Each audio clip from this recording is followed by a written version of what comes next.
BBC को डरलाग्दो report out. Oli राजमा यसरी मारिएका थिए 17 वर्ष विद्यार्थी।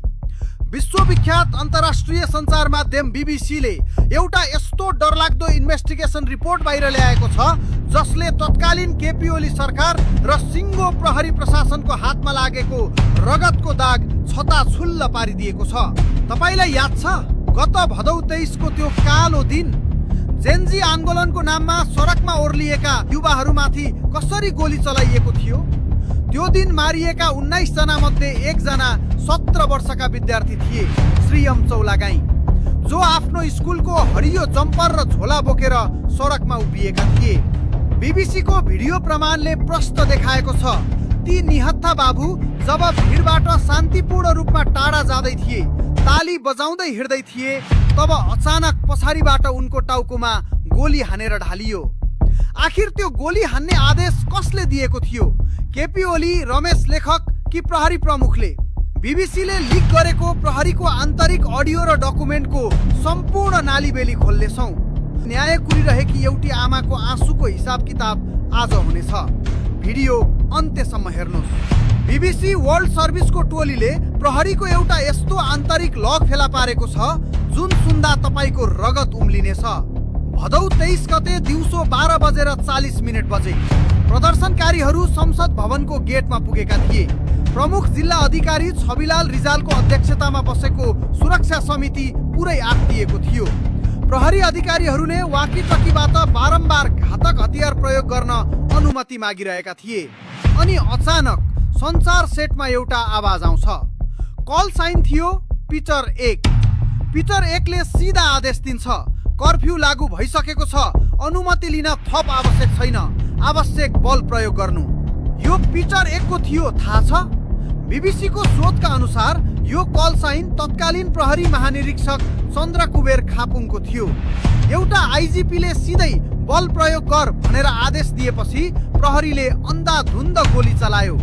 दिउँसो 1:15 34 वर्षे विनोद महर्जनको टाउकोमा गोली लाग्यो।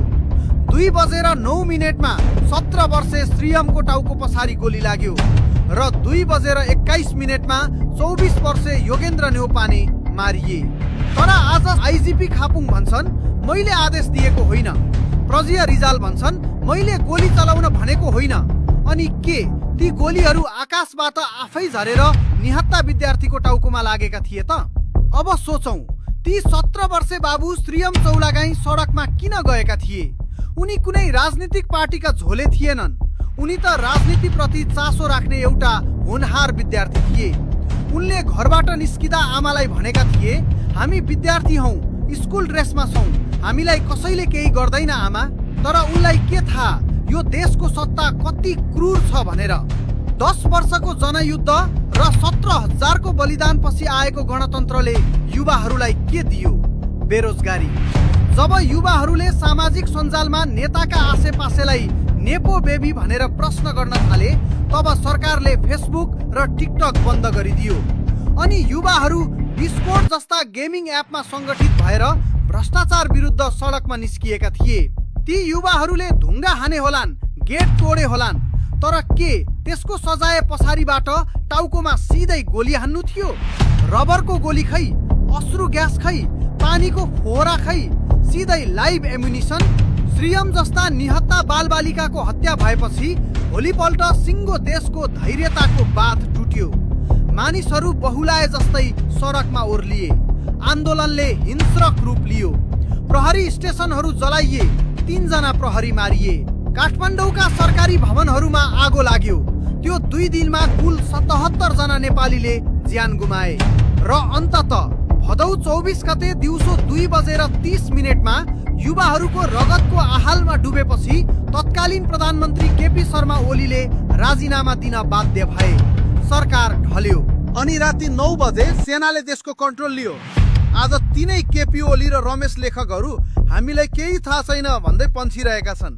आफ्नो सत्ता जोगाउन निहत्था विद्यार्थीको टाउकोमा गोली ठोक्न लगाउनेहरू आज कुन मुखले फागुन 21 को चुनावमा भोट माग्न गाउँ गाउँ हिँडिरहेका छन्? आज 6 महिना बितिसक्यो तर श्रीयमकी आमाको आँसु अझै सुकेको छैन। उनी बीबीसीसँग भन्छिन् मलाई अझै ऊ गएको जस्तो लाग्दैन। मलाई लाग्छ ऊ आफ्नो स्कुलको पोसाकमै छ। ऊ आफ्नो झोला हल्लाउँदै छिट्टै फर्किनेछ। कल्पना गर्नुस् त, एउटी आमाको मुटु कति छिया छिया भएको होला, जसले देशको भ्रष्टाचार विरुद्ध बोल्न आफ्नो छोरो गुमाई आज त्यो आमाले न्याय कोसँग माग्ने? गोली हान्ने आदेश दिने पिटर 1 अहिले पेन्सन पकाएर घरमा बसेका छन्। रुकुमदेखि झापासम्म भोट माग्न हिँड्ने नेताहरूलाई श्रीयमकी आमाको यो चितकारले पोल्छ कि पोल्दैन